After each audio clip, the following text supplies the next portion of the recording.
Mlewa. Sasa ndio hapo jipime. Polisi.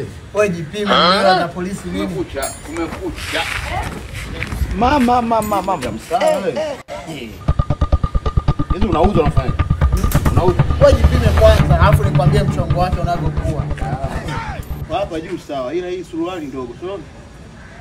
Na kisha nani kabisa nimekaa tu na Mleo bas. Nimekwisha.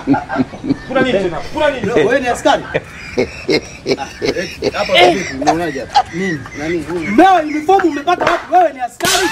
Hapana, mimi mlewa. Sasa kwa nini unavaa uniform za polisi? Huyu hapa. Ndio kijana wangu. Nani? Wewe ndio umevaa uniform? Hapana. Kesi cha kwa ngumu huku. Unasikia afana. Mimi huyu nimemkuta hapa anavaa hizo nguo. Nimemkataza. Tulia. Nimemkataza. Mimi nilikuwa najiunga bando hapa. Nimekaa hapa afana. Najiunga bando kwa huyu Sandu bando Kitonga. Waga anaunga mabando ya Halotel. 10,000 anakupa GB 10, 20,000 GB 25, 30 GB 40. Nikamwambia akasema sio. Mimi na hizi nguo naweza nikapata hela ninavyotaka. Sikiliza.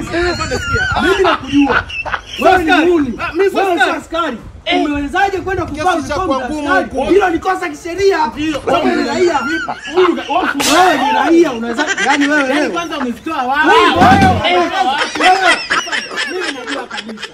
Raia yoyote huruhusiwi kuvaa. Wewe shetani kweli.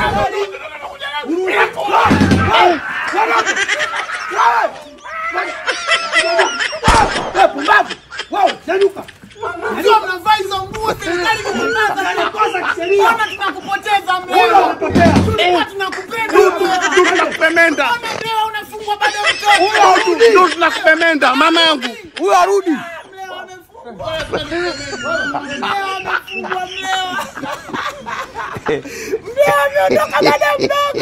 Pumbavu zake.